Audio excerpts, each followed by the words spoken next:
नमस्कार दोस्तों, मैं आपका दोस्त बजरंग प्रजापति आपका स्वागत करता हूं आपके अपने चैनल शब्दबाण में। आज के वीडियो में हम परशुराम जी के 3 शिष्यों के बारे में जानेंगे जिनके बल और पराक्रम से द्वापर युग के लगभग सभी योद्धा घबराते थे।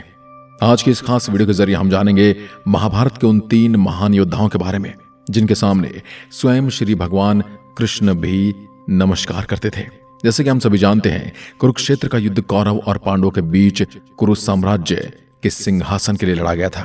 इसे धर्म युद्ध भी कहा गया है। महाभारत के अनुसार इस युद्ध में भारत के सभी राज्यों ने भाग लिया।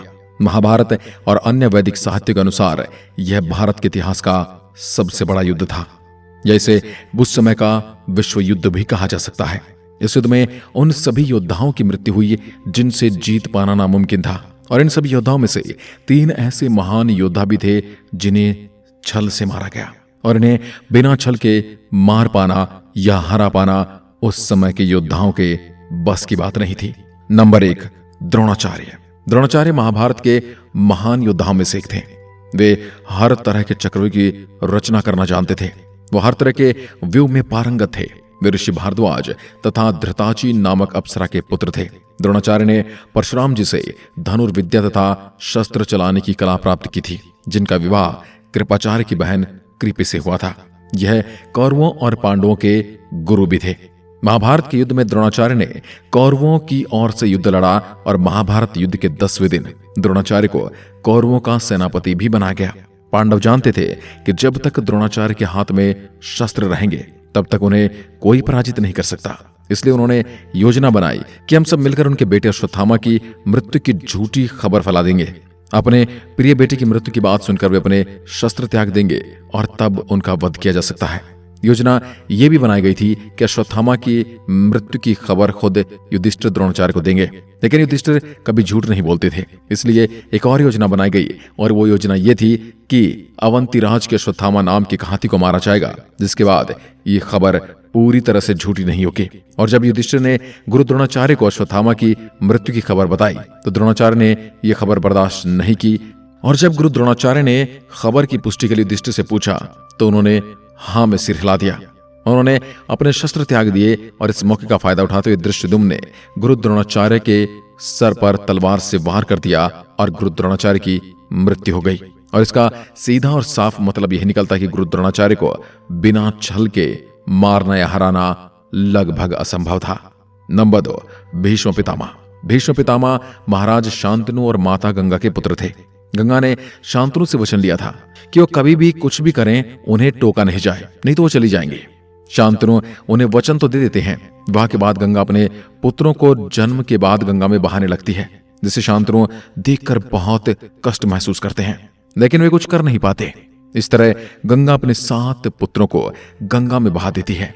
जब 8वें पुत्र का जन्म होता है तब शांतनु से रहा नहीं जाता है और वे गंगा को टोक देते हैं। जब गंगा बताती है कि वो देवी गंगा है और उनके 7 पुत्रों को श्राप मिला था, उन्हें श्राप मुक्त करने हेतु नदी में बहाया, लेकिन अब वे अपने 8वें पुत्र को लेकर जा रही हैं क्योंकि शांतनु ने अपना वचन भंग किया है। कई वर्ष बीत जाते हैं। शांतनु उदास हर रोज गंगा के तट पर रहते थे।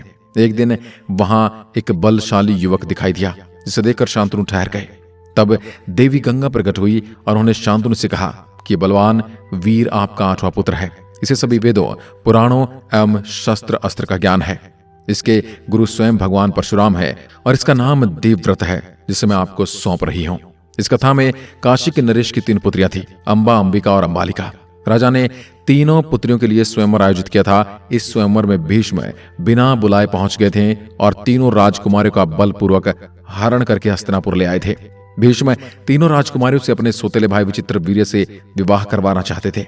अंबिका और अंबालिका ने तो विचित्र वीर्य से विवाह कर लिया था, लेकिन अंबा ने भीष्म और सत्यवती से कहा कि वह किसी और से प्रेम करती है, इसलिए उसे उसके प्रेमी के पास जाने दिया जाए। अंबा की बात मानकर भीष्म ने उसे उसके प्रेमी शाल्वराज के पास पहुंचा दिया, लेकिन अंबा के प्रेमी शाल्वराज ने उसे अपनाने से मना कर दिया। वहां से अंबा एक बार फिर हस्तिनापुर पहुंच गई। वहां भी विचित्र वीर ने उसे अपनाने से इनकार कर दिया। इसके बाद अंबा ने भीष्म से विवाह करने को कहा, पर भीष्म ने कहा कि मैंने आजीवन ब्रह्मचारी रहने की प्रतिज्ञा की है, मैं विवाह नहीं कर सकता। इस तरह हर तरफ से निराश होकर अम्बा हस्तिनापुर से निकलकर परशुराम के पास पहुंची।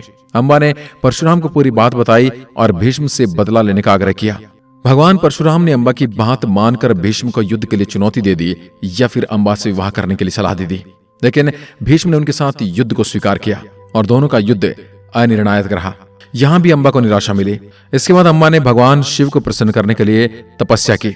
अम्बा की तपस्या से शिवजी प्रसन्न हुए और उसके सामने प्रकट हुए। तब अम्बा ने शिवजी से कहा कि मुझे वर दीजिए कि मेरी वजह से ही भीष्म की मृत्यु हो। शिवजी ने कहा कि ऐसा तुम्हारे इस जन्म में नहीं हो पाएगा, इसके लिए तुम्हें दूसरा जन्म लेना होगा। और ऐसा कहकर शिवजी अंतर्ध्यान हो गए। अगले जन्म में अम्बा शिखंडी के रूप में राजा द्रुपद के यहाँ जन्मी। राजा ने राजकुमारी का पालन पुरुष की तरह ही किया था। ये एक यक्ष से वर पाने के बाद शिखंडी पुरुष बन गई थी। युद्ध के 10वें दिन अर्जुन ने शिखंडी को ढाल बनाकर भीष्म पर तीरों की वर्षा कर दी। अर्जुन के तीरों से छलनी भीष्म पितामह बाणों की सैया पर आ गए थे, क्योंकि भीष्म पितामह शिखंडी को पहचान चुके थे और इसलिए वो उस पर वार नहीं कर सकते थे। नंबर 3, सूर्यपुत्र कर्ण। एक बार दुर्वासा ऋषि कुंती के पिता के महल में आते हैं। उस समय कुंती कुंवारी थी। वह दुर्वासा ऋषि की पूरी लगन से सेवा कर रही थी। कुंती के सेवा भाव से प्रसन्न होकर दुर्वासा ऋषि ने उन्हें 5 देवताओं के मंत्र वरदान स्वरूप में दिए और कहा कि तुम जिस भी देवता को याद करोगे तुम्हें उनके जैसा तेजस्वी पुत्र मिलेगा। एक दिन उत्साह में कुंती ने मंत्र का प्रयोग कर सूर्यदेव को याद किया और सूर्यदेव प्रकट हो गए। तब ये सब देखकर कुंती घबरा गई और सूर्यदेव ने कहा कि डरो मत पुत्री, मैं सूर्य हूं, मैं वरदान स्वरूप तुम्हें एक पुत्र देता हूं। लेकिन उस समय कुंती कुमारी थी और लोकलाज के डर के कारण कुंती ने अपने पुत्र को नदी में बहा दिया और यह पुत्र अधिरथ को, जो कि धृतराष्ट्र का सारथी था, उसे मिल गया। अधिरथ और उसकी पत्नी ने उसका पालन पोषण किया। पौराणिक कथाओं के अनुसार कर्ण शास्त्र का ज्ञान लेने के लिए भगवान परशुराम के पास गए थे।